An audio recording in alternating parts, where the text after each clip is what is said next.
So we are going to talk about the bird sitting on naked metallic electricity conducting wires.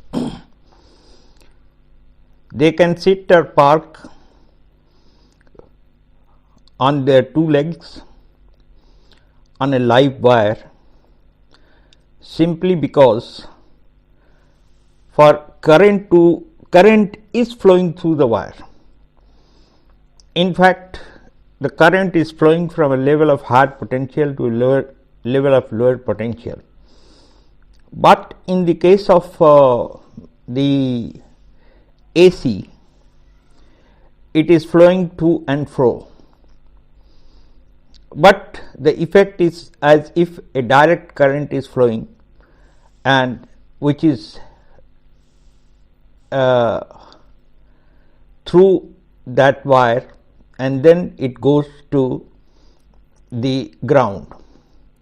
The birds, while sitting on the or landing on the live wires, they are not subjected to a current simply because even if their two legs are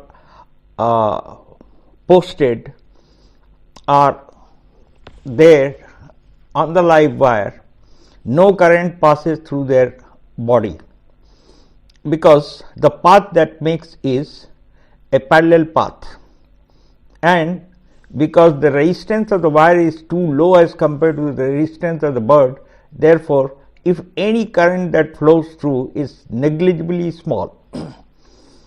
Of course, large birds sometimes, while they are hanging on the wires, they touch another wire which is a neutral wire, and sometimes they get electrocuted. So the birds do not get electrocuted even for the domestic 220 volt supply or the 440 volt supply.